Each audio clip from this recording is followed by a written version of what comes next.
Nesta nossa segunda rodada de entrevistas aos candidatos, pré-candidatos, né, à Prefeitura de São Paulo, recebemos aqui no estúdio a candidata Marina Helena, do Novo, à Prefeitura. Candidata, bem-vinda. Bom dia, como vai? Bom dia, Megali. Bom dia, Carla. Bom dia, Sheila. Bom dia a todos que nos acompanham. A candidata está numa situação única, né? A última vez que esteve aqui, estava grávida ainda do Theo. O Theo nasceu uma semana depois e agora está com 2 meses. Vai fazer Parabéns. 2 meses, dia 15 agora. Obrigada, é um presente. Sem querer ser indelicado, a senhora pensou em algum momento em desistir porque não daria para conciliar as duas coisas? Jamais, jamais, Megali. Na verdade, a minha decisão foi quando eu recebi o convite, eu precisei pensar para tomar a decisão. Uma vez que eu tomei, porque óbvio, concordo com você, não é uma decisão fácil, né? 11 milhões e meio de pessoas, uma cidade que é um país, então é uma responsabilidade imensa e eu jamais assumo compromissos em que eu não acho que eu estou apta a dar conta do recado. Então a minha decisão, o difícil foi antes. Uma vez que eu tomei a decisão, jamais pensei em desistir. Bom, tá chegando a convenção na qual a senhora deixará de ser candidata, pré-candidata, e se tornará candidata mesmo. Aí a campanha começa. Como é que tá a negociação em busca de um vice? Já há uma decisão tomada? Nós temos algumas... Bom, hoje a gente ainda não viu em nenhum outro partido, né, uma aderência àquilo que a gente defende, porque no fundo a decisão do vice vai ser muito em relação àquilo que for melhor para a população. Como a gente costuma fazer. Então, uma coligação só seria possível se a gente tivesse um outro partido que pensasse da mesma maneira, que tivesse as mesmas, aceitassem, né, as nossas propostas para a cidade. Então, estamos abertos. Ainda tem tempo, vai ser só em julho essa decisão, mas já estamos sim com alguns nomes em mente dentro do próprio partido. Inclusive, essa semana vou fazer um convite formal, então em breve teremos novidades aí. Bom, aí ainda não está na hora. Primeiro a pessoa tem que me dar o sim, não posso Megali fazer isso. Não, mas a ordem é primeiro, divulga na Band News, depois o convite. Depois eu faço o convite, isso. Aí já está no calça justa. Mas o surgimento de uma aliança poderia mudar tudo isso?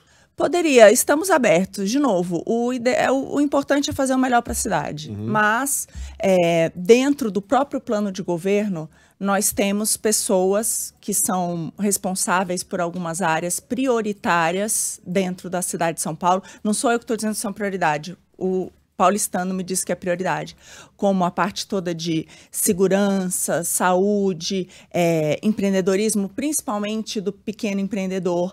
Então, a gente mapeou nomes em relação a essas áreas que têm contribuído bastante com ideias e que são pessoas fantásticas nessas áreas, que são potenciais candidatos. A gente vai poder voltar, acho que, a falar um pouco mais sobre política, mas eu queria já entrar aqui nos assuntos da cidade e começo falando sobre educação. A gente tem aqui uma parceria importante do Grupo Bandeirantes de Comunicação com o Instituto Áquila, que já nesta 4ª edição realiza o prêmio Band Cidade Excelentes, esse prêmio que reconhece as boas práticas da iniciativa da gestão pública, mas é ali, vendo o IGMA, que é esse índice que foi desenvolvido com base em todos os números oficiais, em dados oficiais, é ali que a gente consegue enxergar os grandes desafios ou aquilo que não tem funcionado também. As notas mais baixas, é isso que eu quero dizer, os índices mais baixos. E no caso da educação, a capital paulista, no índice que vai de 0 a 100, caiu nos últimos 4 anos, de uma nota de 69,6 em 2020 para 61,3 em 2023. Nossa posição não é boa, 1955 no ranking das cidades brasileiras no quesito educação. E aí, no caso de prefeitos, as políticas públicas para a primeira infância é que acaba sendo a maior responsabilidade, né? Onde são entregues ali os serviços para a primeira infância. Qual é o plano da senhora, qual é o projeto para essas crianças, em especial da primeira infância, essa grande responsabilidade de prefeitos? Vamos lá, Sheila. Não é à toa que eu sempre falo de educação, e é uma das prioridades dentro do nosso plano de governo. Porque é inaceitável que São Paulo não consiga ensinar as crianças a ler, escrever e fazer conta básica. Ponto. Esses índices todos que você citou, eles medem o quê? Aprendizagem. E a grande verdade é que hoje os nossos alunos saem da escola sem saber, de fato, ler 2 parágrafos com 2 opiniões divergentes e conseguir interpretar. É muito fracasso, com 15 anos de idade. E por que isso acontece? Definitivamente não é falta de recursos. Você falou que São Paulo está realmente, é uma lástima dentro de todos os rankings, mas se gasta bastante. Você pega tudo que é gasto pela Secretaria de Educação e divide pelo número de alunos, a gente está falando de mais de R$30 mil por aluno por ano. É uma fábula. Então, não é uma questão de falta de recursos. Aliás, o Brasil é mestre em gastar dinheiro dos outros, nosso, né, no setor público para um serviço de baixa qualidade. A gente quintuplicou os gastos com educação nos últimos 20 anos e simplesmente não saiu do lugar. As nossas crianças continuam sem aprender. Então, a alternativa é inovar. É fazer aquilo que deu certo em vários outros países. Eu até me espanto, ontem teve a entrevista aqui da pré-candidata Tabata, e eu gosto de dar esse exemplo. Ela é um exemplo do ensino de qualidade privado. Por quê? Porque ela realmente teve uma educação de qualidade que transformou a vida dela, mas ela fez o ensino médio privado, depois ela foi fazer uma universidade fora, privada, e ela foi capaz de fazer tudo isso porque ela conseguiu bolsas de estudo.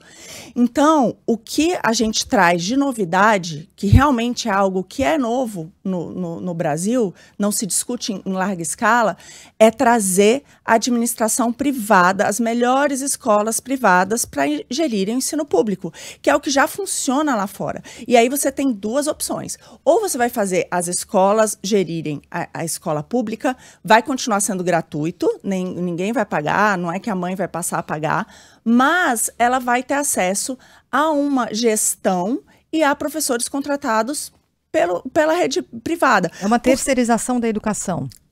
De certa forma, sim, é uma parceria público-privada, como, aliás, já tem sucesso aqui na cidade de São Paulo. Eu gosto de dar o exemplo do Liceu Coração de Jesus.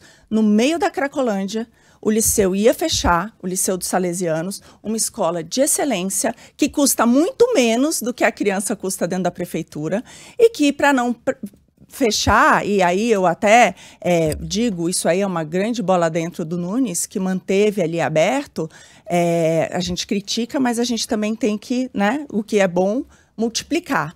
E eu fui até o liceu, e é uma coisa impressionante. Tenho certeza que vai sair os índices de aprendizagem, Sheila, até recomendo vocês compararem as notas do liceu com da rede pública. Tenho certeza que serão muito melhores. Então, tem uma forma de fazer. Isso, por exemplo, é o que funciona hoje em outros países, como a Nova Zelândia, em vários lugares dos Estados Unidos onde foi adotado. Para você ter uma ideia, em Nova York, das 30 melhores escolas de Nova York, das 30, 23 adotam esse modelo de charter school, que é isso, que é uma escola pública que simplesmente ela é administrada pelo setor privado. A mesma coisa são as bolsas de estudo, que você pode usar os recursos da prefeitura para pagar bolsas de estudo em escolas particulares para as crianças carentes. O fato é que onde os países que adotaram isso, não, você vai fazer, óbvio, não é do dia para a noite, Megali, que você vai mudar, até porque tem contrato, e esses professores que estão na rede pública, diretores que estão na rede pública, já estão sendo contratados para o resto da vida. Aliás, essa é uma pergunta que eu faço. Alguém em sã consciência da iniciativa privada contrataria alguém para o resto da vida e ainda pagando aposentadoria por 70, 80 anos, assim, fechado o contrato? Se performar, tudo bem, se não, vou continuar pagando do mesmo jeito? É óbvio que não. E é por isso que eu digo que o ensino público hoje no Brasil não funciona. Aliás, eu gosto de dar um exemplo aqui. A maior parte da esquerda gosta de dar o exemplo de Sobral, no Ceará, que realmente é um dos melhores do ranking. Mas vocês sabiam que em Sobral, no Ceará, 8 em cada 10 professores não têm estabilidade, são temporários, e que eles são selecionados por uma iniciativa privada, por uma empresa privada, por uma organização social? Pois é, lá funciona. Por que isso, gente? Quando eu falo dessas opções, é você introduzir a competição no sistema de educação. Porque não é porque é privado ou é público que é melhor, mas a competição torna melhor. A competição, seja lá como ela for. Então, é óbvio que você passar o contrato para alguém e não cobrar indicadores de qualidade não vai adiantar nada. Mas você trazer essa competição. Ou seja, aquela escola que performar, ótimo. Se não, a gente precisa fazer alterações, precisa mudar aquele corpo docente ou precisa mudar o gestor da escola. O que eu trago é isso, tem que ser focado em funcionar. Eu não entendi onde fica a proposta da senhora entre o totalmente público e o totalmente privado. Porque no caso de Sobral, ok, tem a iniciativa privada, participa de alguma maneira, eu preciso pesquisar isso também, da seleção dos professores. Mas a gente não está falando de um ensino privado. E no caso do liceu... Se não funciona, demitido. Sim, ok, a gente está falando aqui de Isso. competição, a meritocracia, Isso, ok. perfeito. Tá. Mas não é um ensino privado. E no caso do liceu, a escola foi salva. Mas não há notícia de que tenha aumentado a excelência educacional, o resultado... Não, continua excelente como sempre foi. E agora vai sair, eu acho que esse é um bom teste. Vai sair as notas e eu acho que vale a pena a gente acompanhar as notas dos alunos do liceu comparado com os outros da rede pública. Por quê? Porque é mais barato. Mas eu estou tentando entender qual a proposta da senhora para A a cidade de proposta São Paulo. é a mesma que acontece em outros países. Você não transforma tudo, mas você traz essas opções também. E ao trazer essas opções, de algumas escolas terem a gestão privada, de você ter bolsa de ensino, o que acontece? Você traz a competição para o sistema e normalmente a própria escola pública melhora de qualidade. E qual seria a contrapartida para essas empresas? E como os estudantes Você seriam paga o valor dos selecionados alunos. também? Quais alunos seriam E selecionados? nesses lugares não tem seleção de alunos, são os alunos daquela região. Se a escola está naquela região, igual é na rede pública. Então, não tem nenhum tipo de que você seleciona, tem essa lenda de que seleciona os melhores, isso não é verdade. Aliás, os estudos feitos naqueles países em que adotam-se isso, mostrou que os mais beneficiados, todos os estudos mostram isso, os mais beneficiados são exatamente as crianças de mais baixa renda. Então, esses são os que mais se beneficiam desses programas. Então, é trazer, porque, gente, vamos lá, não adianta mais, há 60 anos se defende a excelência da escola 100% estatal no Brasil. Há 60 anos não funciona. Entendeu? Então, não adianta, a gente quintuplicou os recursos destinados a isso. Os impostos aumentaram, continua subindo e não funciona, continua não funcionando. Então, a gente precisa, sim, trazer outros exemplos. A mesma coisa, dentro da escola pública, o ideal era que também fosse possível. Se aquela escola não está performando, muda o gestor. Se aquela escola não está performando, se o professor não está indo para a aula, demite o professor. O fato é, o que é importante na educação não é o corporativismo, não são os sindicatos, não são quem está ali, quem está prestando serviço. O importante é a criança, o importante é o aluno, entendeu? O foco tem que ser 100% no aluno. Hoje, na educação brasileira, é muito blá, blá, blá, blá, blá, blá, blá, blá, blá, mas o aluno sai sem aprender. Isso é inaceitável. E o professor, onde fica nisso tudo? O professor tem que ensinar o aluno.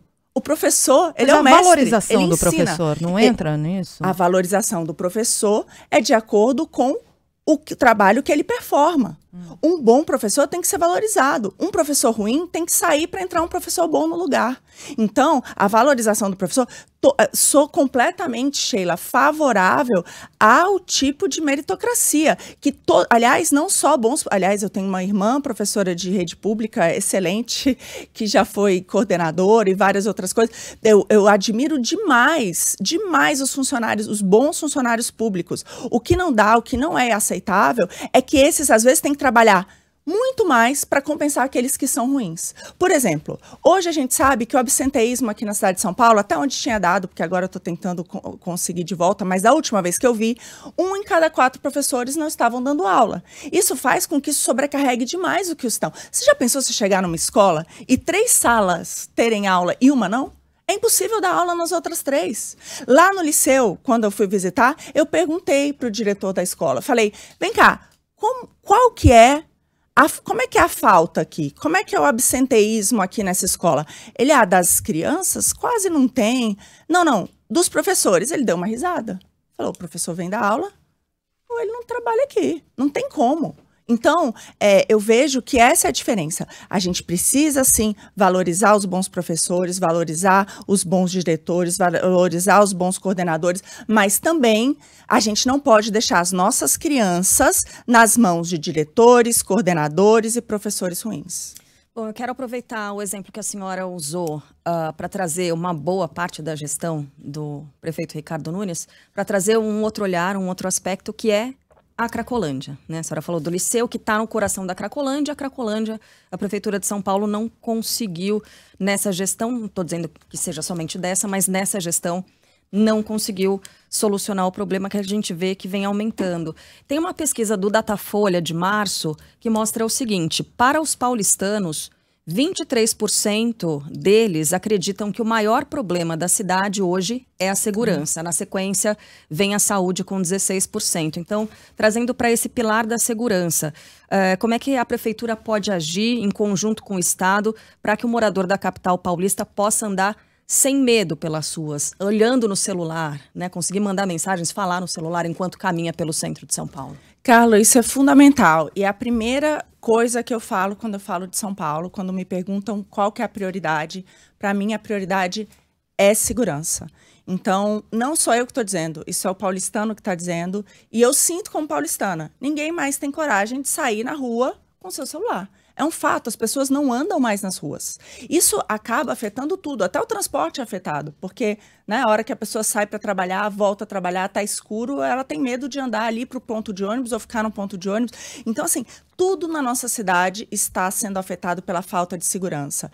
E aí, você ter uma arma apontada para sua cabeça é um crime dos mais perversos. Ele coloca em risco a sua vida, a sua propriedade, a sua liberdade de vir. Então, por tudo que eu defendo, esse é o pilar fundamental de qualquer governo. E para a prefeitura isso tem que ser prioridade. Então, eu costumo dizer o seguinte: eu, se for eleita, se tiver essa chance, ou o bandido, ele tem duas opções. Ou ele vai mudar de profissão, ou ele vai ter que mudar de cidade. Porque é inaceitável. E tem vários municípios tratando disso. E como é que se faz? Com protagonismo. Protagonismo. Sem dúvida, é importante trabalhar junto com o Estado, mas tem muito que a Prefeitura pode fazer. Hoje, infelizmente, o nosso município gasta R$1 de cada R$100 gastos vão para a segurança. 1%. E, gente, às vezes eu tenho que falar 1 de cada 100, porque pouquíssimas pessoas entendem o que é 1%, infelizmente, graças à nossa educação de baixíssima qualidade. Mas é isso. Hoje a Prefeitura gasta 1% do seu orçamento com educação, com segurança. É muito pouco. Então, o primeiro ponto é, precisamos aumentar o gasto com segurança, de 1% para 3%. Se tem uma coisa que eu me orgulho, é de sempre zelar pelo dinheiro do pagador de impostos. Mas 1% é pouquíssimo, então pode se triplicar e tirar de outras áreas que são muito... E não 5 ou 2. Porque, olhando para o estado de São Paulo e outros municípios que conseguiram reduzir muito o número de furtos, roubos, eles têm em torno de 3%. Não só aqui, a mesma coisa vale para o sul do país e outros municípios que a gente viu que têm os índices menores de criminalidade. E também porque isso vai permitir alguns outros investimentos, Megali. Por exemplo, dobrar a Guarda Civil Metropolitana, porque tem um número de homens em relação à população que trazem certa sensação de segurança. Faz sentido, né? Então, em São Paulo, mesmo quando a gente pega os números da Polícia Militar, está muito abaixo desse número. Então, precisamos, no mínimo, dobrar. E fora isso, você precisa dar melhores condições. Armar, colocar viaturas para que se façam rondas. Por exemplo, você tem aí 20 mil pontos de ônibus na cidade. O ideal seria que essas viaturas estivessem rondando esses pontos na hora que a pessoa sai para ir trabalhar, volta para ir trabalhar, isso reduz a criminalidade. Então, a gente precisa melhorar também os investimentos nisso, isso é fundamental. Mas só mais 2 pontos. Em segundo lugar, não adianta só gastar mais, precisa gastar melhor. Hoje, 1 em cada 3 guardas estão em funções administrativas. Isso vale para grande parte do serviço público, isso é uma grande mudança que a gente está fazendo no nosso plano de governo. Eu não quero guarda municipal dentro do escritório. Eu quero guarda municipal na ronda, no ponto de ônibus, quando as pessoas vão e voltam para o trabalho e está escuro. Eu quero guarda municipal na frente da creche, na frente da escola, na hora que os pais vão levar os seus filhos para estudar. É lá que o guarda municipal tem que estar, defendendo o maior patrimônio da cidade, que é, de fato, o paulistano. Agora, você me perguntou da Cracolândia. Quando a gente fala da Cracolândia, aí, Carla, eu diria que além da segurança, e a segurança é fundamental, por quê? Porque não é tolerável que a gente tenha o tráfico de drogas acontecendo a céu aberto na nossa cidade. Então, é um problema grave de segurança, sim. A mesma coisa, ali no centro da cidade, a gente sabe que é um lugar rico em lixo de eletrônicos. E muitas vezes isso aí que é utilizado em moeda de troca com tráfico. Aliás, esses furtos todos de celular passam muitas vezes pelo centro da cidade. E esses lugares têm lá lojas que revendem, tem um lixo. Então, a prefeitura precisa estar atenta. Primeiro, acabar com essa história de lixo ali no centro da cidade. E hoje existem 1000 alternativas que vários municípios estão adotando de, por exemplo, lixo que você coloca o lixo dentro, mas você não consegue retirar. Então, isso é o mínimo que você tem que ter de zeladoria para essa cidade imunda, né? Segundo ponto, fechar esses pontos que bem ou mal, interceptam esse tipo de coisa, em que você tem o desmanche dos celulares, ou então que você pega esses celulares para exportar para a África, que hoje é um grande contrabando que acontece aqui na cidade, e a prefeitura pode sim fechar. Então tem uma questão grave aí de segurança que precisa ser endereçada. E aí tem a questão do usuário. E no usuário, segundo o governador Tarcísio, numa entrevista que eu vi, mais da metade dos usuários de droga que eles estão, né, acompanhando são procurados pela polícia. Aí, desculpa, aí é um outro problema de segurança grave.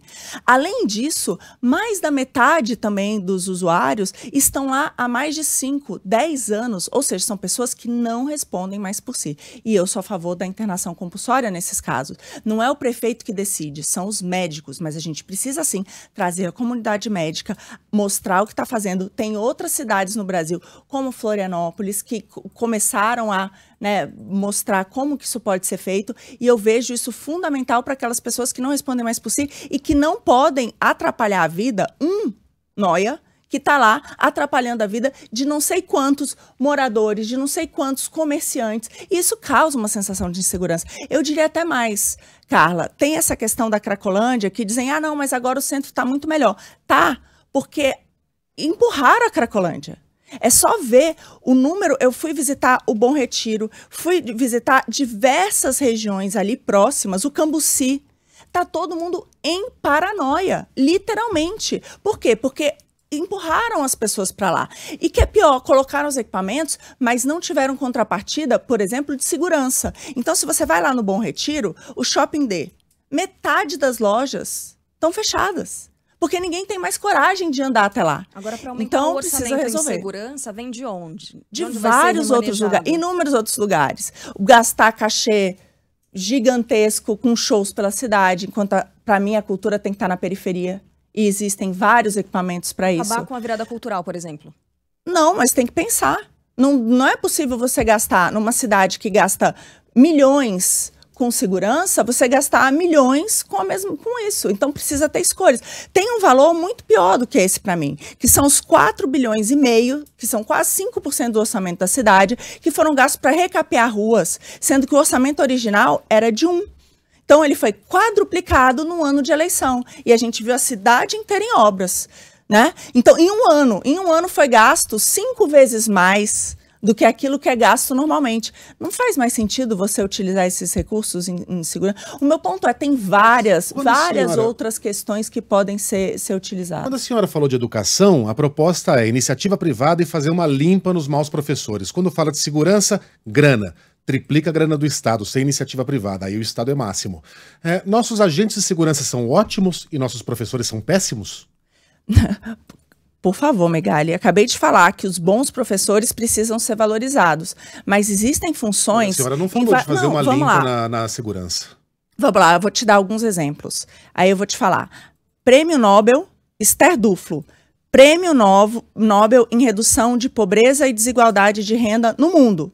Ela diz o quê? A estabilidade dos professores não ajuda na aprendizagem dos alunos. Eu entendi, Prêmio Nobel. Os agentes de segurança... Agentes de segurança são função do Estado. Eles precisam ter estabilidade. É das poucas carreiras. Eu vou te dar um exemplo. Um lugar onde o serviço público é de excelência, a Suécia. 1% dos funcionários públicos têm estabilidade. São os juízes e os policiais. Então, por quê? Porque isso não dá para você terceirizar. Ainda que hoje na cidade a gente terceirize, sim, a questão da segurança, né? A gente precisa contratar segurança privada, os comércios precisam contratar, você vai em qualquer shopping center e tem segurança privada. Então, mas, de fato, é uma carreira diferente. Agora, eu concordo com você, não são todos que são bons. E aí, o que você precisa fazer são vários pontos. Primeiro, treinamento intensivo, né? Eu fui ver como é que funciona em alguns outros municípios e essa capacitação desses profissionais precisa ser, sim, contínua. Não é simplesmente porque o profissional de segurança está ali, aliás, de todos deveriam ser, mas são carreiras no mundo consideradas diferentes. Mesmo aqueles países que hoje vários, tá? Hoje todos esses que as pessoas gostam, porque tem um estado de bem-estar social que funcionam, a estabilidade da carreira, ela não existe mais. A maioria das profissões isso não acontece, mas existem algumas que são fundamentais, que se mantêm. E, normalmente, a segurança é uma delas. Posso falar de saúde rapidinho, gente? A gente já está partindo aqui para o final dessa entrevista, mas o tema saúde, que também é citado pelos paulistanos, pelos moradores de São Paulo, como a segunda principal preocupação, é a nossa pior nota no IGMA, que é o índice que eu citei há pouco, feito pelo Instituto Áquila. Nossa nota é 36, essa nota que vai de 0 a 100. Então, o paulistano, na média, está muito insatisfeito com saúde. E aí eu queria ouvi-la sobre isso, porque a gente está no momento grave da situação da dengue por aqui. As UBSs, os atendimentos lotados, demoradíssimos, demora para conseguir marcar exame. E aí, quando a gente fala de saúde, é inevitável, por causa dos últimos anos, incluir o que houve de desinformação, de fake news no que diz respeito à imunização, à vacinação. O Brasil foi perdendo a aderência, né, perdendo a adesão mesmo da população no que sempre foi histórico, marcante, referência, nossas campanhas de vacinação que são um sucesso. Eu queria saber da senhora isso, planos para saúde. E a senhora, na última vez em que esteve aqui, eu fiquei com dúvida se a senhora de fato defende a vacinação. Claro que eu defendo. Para começar isso, é só pegar. Aliás, estava lá com o meu pediatra, todo o cartão de vacinação da minha filha, que tem 7 anos de idade, já está tomado, ela já está no segundo, e todas as vacinas que ela precisou tomar, todas ela tomou. Só para dar um contexto, também. Só para dar um contexto de quem não acompanhou aqui na última vez em que a senhora esteve. Foi a questão do Zema. Foi a questão do governador do seu partido novo, Romeu Zema. Que é o estado com maior cobertura de vacinação, diga-se, é Minas Gerais. Não de Covid. Né? De todas as vacinações. Na época, a polêmica que existia era porque o governador Romeu Zema falava sobre a não vacinação como um critério obrigatório para que as crianças pudessem ser matriculadas na rede pública. O que ele falou é que nenhuma criança deixaria de ter a vaga dela na rede pública porque não foi vacinada. É muito diferente. E isso, Sheila, e o que a senhora defende, de fato? A mesma coisa. Você não pode impedir uma criança. Outra coisa, a criança fora da escola, aí que ela não vai ser vacinada mesmo. Ela precisa estar na escola, aprendendo a importância da vacinação. É a forma que você tem de convencer, inclusive, os pais da importância da vacinação, é mantê-la, não apartá-la. A criança tem que aprender a importância da vacinação, mas a criança é vacinada com menos de um ano de idade. Mas acontece que o meu ponto é só o seguinte, a Organização Mundial da Saúde é clara em relação a isso. As crianças não devem ser inibidas de assistir a uma sala de aula por conta disso. É isso que o governador disse. E, gente, vamos lá, não precisa polemizar uma coisa que não existe. Hoje em dia é tudo assim. A mesma coisa é vacina. Não pode mais se discutir sobre vacina, porque qualquer um que fala qualquer coisa sobre vacina é um negacionista. Pelo amor de Deus, vamos melhorar o tom da coisa. A Organização Mundial da Saúde é clara em relação a isso. 2 pontos. Primeiro, nenhuma criança deve estar fora da sala de aula por conta da vacinação ou não da Covid. Segundo ponto, nenhum outro país do mundo faz a obrigatoriedade desse grupo. Primeiro, por quê? Porque o que estão utilizando aqui é uma cepa que já não funciona mais, tem uma questão, sim, de custo-benefício para todos, então tem muita coisa envolvida, além do simplesmente ser a favor ou contra a vacina. Eu claramente sou a favor da vacina, o governador Romeu Zema é a favor da vacina, eu não entendo onde é que vocês querem chegar com isso, sinceramente. Se não está claro ainda, me explica. Não, foi importante ouvi-la, por isso a pergunta, Obrigada. Se a senhora é a favor ou não. A senhora já disse que é a favor. E quais são os planos para a saúde? Os planos para a saúde são melhorar, de fato, o atendimento para a população, porque São Paulo deixa muito a desejar. Uma das principais queixas que eu tenho escutado é exatamente a fila para exames e a fila para especialidades. E nesses 2 casos, a gente tem propostas que, de fato, são diferentes do que eu tenho visto por aí. Estamos estudando a possibilidade de, caso as filas fiquem muito grandes... Eu só preciso, candidata, que a senhora conclua em 1 minuto. Porque o nosso tempo está esgotado. Tá. Então, a ideia é, caso a gente vai ter um corujão permanente. aqui na cidade de São Paulo.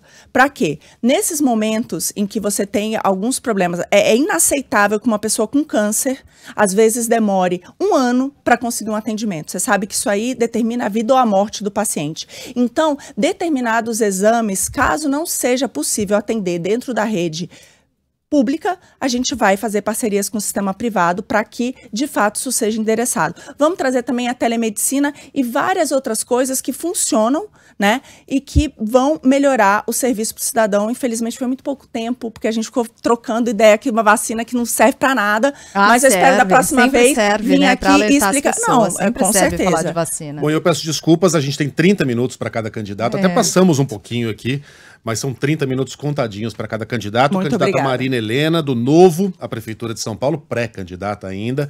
Obrigado pela participação e até a próxima. Obrigada a vocês. Obrigada, bom dia.